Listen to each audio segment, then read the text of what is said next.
जी बिल्कुल, मैं इस वक्त कश्मीर कॉलोनी गुजरांवाला कैंट में मौजूद हूँ, जहाँ पे एक ऐसे कबीले के घर मौजूद हूँ जो 1965 की जंग में जम्मू कश्मीर से यहाँ रिफ्यूज होके कश्मीर कॉलोनी में आबाद हुआ।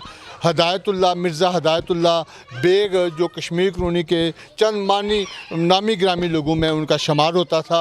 हर बच्चे और बूढ़े की ज़बान पे उनका नाम था और उनका एक बड़ा साहबजादा मिर्ज़ा अब्दुल रशीद बेग, वो अपनी मेहनत लगन और आज इस मकाम तक उसका बच्चे यहाँ तक पहुँचे कि उन्होंने अपने बच्चों को कारोबार से मुंसलिक किया, जिसकी वजह से आज पाकिस्तान के मुख्तलिफ शोबे के अंदर वो अपनी खिदमत सर अंजाम दे रहे हैं।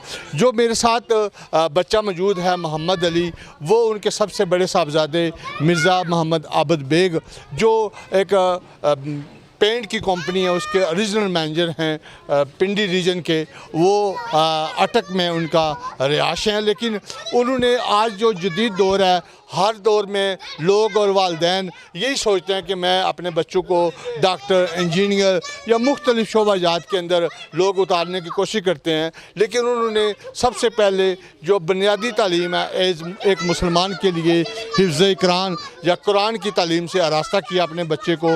इस कबीले का ये पहला बच्चा फ़र्द है, ये बच्चा है जिसने आज हिफ्ज़ की तालीम मुकम्मल की और अपने आबाई शहर अपने घर में आया तो उनके पूरे ख़ानदान ने उसका इस्तकबाल किया, फूलों की पत्तियाँ निछावर करके और मुख्तलिफ हार पहना कर। यहाँ पर उनका पूरा कबीला मौजूद है। तो मेरे साथ उनका फ़ादर मिर्ज़ा मोहम्मद आबिद बेग मौजूद हैं, जो जिनसे पूछूँगा कि इस जदीद दौर में ये आपने क्या सोचा और अपने बच्चे को हिफ्ज़ कुरान की तालीम से आरास्ता किया। जी आबिद भाई बहुत शुक्रिया। अस्सलाम वालेकुम ताहिर भाई, बहुत शुक्रिया जी, आपने मौका दिया हमें। बस ये मेरे वालिद साहब की ख्वाहिश थी, हमने कोशिश की कि अपने एक भाई को मिर्ज़ा अदनान बेग उनका नाम है, उनको हिफ़्ज़ करवा सकें। बट उस वक़्त मदारस के कुछ हालात ऐसे थे कि जिसकी वजह से हम उसको वो पाया तकमील तक ना पहुंचा सके।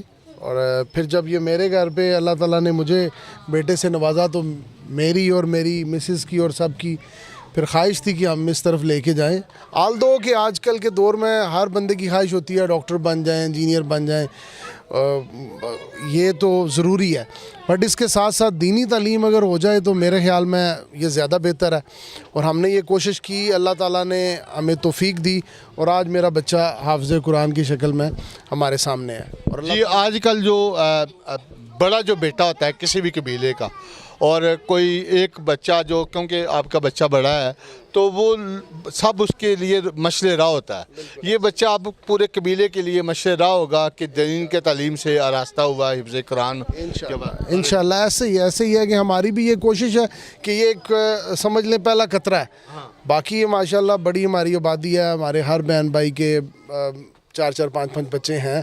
तो कोशिश यही है कि हर फैमिली अपने एक ना एक बच्चे को, बल्कि सबको ही हिफ़्ज़ की तरफ लेके जाए। फिर उसके बाद हमारी कोशिश है कि हम उनको तर्जुमा, तफसीर, ये चीज़ें बेसिक जो चीज़ें हैं ना ये ज़रूर करेंगे।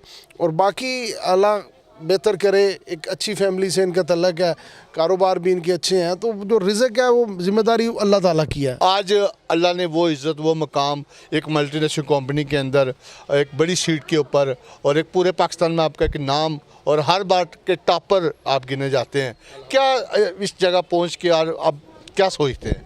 बस इस जगह पे पहुँच के यही सोचते हैं कि वालिदैन ने एक अच्छी तरबियत की और उसी तरबियत को लेके आगे चले और मेहनत की, कभी झूठ नहीं बोला, किसी को धोखा नहीं दिया, फ्रॉड नहीं किया। ये बेसिक चीज़ें थी जिनको अपनाया और फिर अल्लाह ताला ने तरक्की अल्लाह ताला ने दी है और आज इस मकाम पे पहुँचे। मेरा सबके लिए यही मैसेज है कि झूठ ना बोलें, धोखा ना दें, किसी के साथ कोई दिल आज़ारी ना करें और हंसी खुशी लाइफ गुजारें एक फैमिली की तरह सारे ही। और मुझे उम्मीद है कि सारे लोग इसी तरह आगे बढ़ते जाएंगे।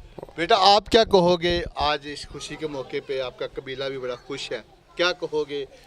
आपका हिफ्ज़ कुरान मुकम्मल हुआ तो इस तरह इस्तकबाल हुआ सबका, बताएं ना जो आपके दिल से कैसा लगा आपको? अच्छा लगा? बहुत खुशी हुई है, सारे बहुत खुश हुए हैं और पता नहीं क्या बोल रहे हैं। ठीक है। अब्दुल रशीद साहब, आपने बच्चों को अक्ल लाल कमा के खिलाया और आज वो बच्चे, आपका जो गुलदस्ता है बेटे, वो किसी न किसी मकाम पे पाकिस्तान के अंदर अपनी खिदमत अंजाम दे रहे हैं। क्या समझते हैं कि ये जो गुलदस्ता आपका है ये इकट्ठा भी है माशाल्लाह आज के दौर में, तो क्या समझते हैं कि ये आबिद भाई ने जो कोशिश की है कुरान की तालीम जो बुनियादी मुसलमान के होनी चाहिए उसके अपने बच्चे को एक आपकी ख्वाहिश पूरी किया, क्या कहेंगे इसमें? अल्लाह का शुक्र आज ये है कि हमारे पास दीन ही दीन है, जिसकी खातिर हमने ये परदेश काटा, महाजरी की ज़िंदगी गुजारी। अल्लाह ताला ने हमारी ये ख्वाहिश जो है ना बहुत पूरी की है, जिसकी हम अल्लाह ताला के बहुत मशकूर हैं कि हम उम्मीद रखते हैं आइंदा अल्लाह ताला ऐसे सदका जारिया जारी रखेगा। इदरान भाई, आप क्या कहेंगे इस खूबसूरत मौके पे अपने इस भतीजे की इस कामयाबी पे, आबिद भाई की इस काविश पे बारे में? माशाल्लाह ये जी बहुत मेरे भाई ने एक अच्छा काम किया है और इंशाल्लाह हम इसी जो है ना काम को आगे लेके चलेंगे। और कोशिश है मेरी भी कि मेरी बेटी भी हिफ़्ज़ कर रही है, दूसरी बेटी भी और बेटे को भी इंशाल्लाह, यानी कि हमारी ये रवश को हम आगे लेके चलेंगे और कोशिश करेंगे तमाम बच्चों को ना सिर्फ कुरान पाक का हाफिज़ बनाएं बल्कि इंशाल्लाह आलिम दीन भी इंशाल्लाह बनाएंगे। बाकी आप भी दुआ करें, अल्लाह पाक हमारे लिए आसानियाँ पैदा करे।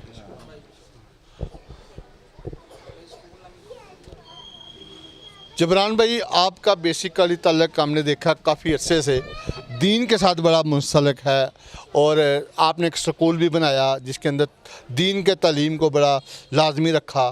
तो क्या समझते हैं ये आपके ब्रदर ला ने जो एक कोशिश की इस घराने के अंदर पहला हाफ़िज़ कुरान पैदा किया, तो क्या समझते हैं ये कोशिश उसकी क्या रंग लाएगी आगे मुस्तक़बिल में? मेरे ख़्याल में अल्हम्दुलिल्लाह कि हम मुसलमान हैं तो कोशिश करनी चाहिए कि हम मुसलमानों को कि हम अपने दीन के मुतल्लिक़ इल्म हासिल करें। इल्म हासिल करना हम पे फ़र्ज़ है। तो ये सारे मामलात जो दुनियावी हैं, दीनी हैं, ये ज़िंदगी के साथ चलते रहते हैं। तो कोशिश यही होनी चाहिए कि बेसिक जो चीज़ है कि हम मुसलमान होने की हैसियत से कि हम दीनी तालीम जो है वो अपने ऊपर लाजिम रखें। सही। बड़ी तो खुशी हुई। आबिद भाई की इस काविश के बारे में? आबिद भाई को अल्लाह ताला जज़ा दे इनकी इस कोशिश पे। बाकी सब भी सारे खुश हैं, हम भी खुश हैं। इस खुशी के मौके पे आप भी मुँह मीठा कीजिए। जज़ाकल्लाह। जी, मेरे साथ मौजूद थे इस कबीले के लोग जिनका उनके वालिद अब्दुल रशीद साहब और आबिद बेग साहब और इदरान बेग साहब और जबरान बेग साहब, इन सब का एक ही है कि आज के इस दौर में बच्चों के अंदर तालीम के साथ साथ दीनी दुनियावी तालीम के साथ साथ दीनी तालीम इंतहाई ज़रूरी है। जो आज का जो दौर है सोशल मीडिया का दौर है जिसके अंदर बच्चे हर वक्त मोबाइल या दीगर एक्टिविटीज़ में लगे रहते हैं, लेकिन जब तक उनको दीन के साथ हम करीब नहीं करेंगे तो वो दीन की तालीम हासिल नहीं कर सकेंगे। दुनियावी तालीम के साथ दीनी तालीम हर मुसलमान के ऊपर फ़र्ज़ है और हिफ्ज़ कुरान ये कराना और आबिद भाई की ये कोशिश आने वाले वक्तों में इस ख़ानदान के अंदर ये मशरे राह बनेंगे और आने वाला वक्त इस घराने में और भी हाफ़िज़ कुरान पैदा करेगा। कैमरामैन मोहम्मद शबाब के साथ सरदार ताहिर, गुजरांवाला कैंट।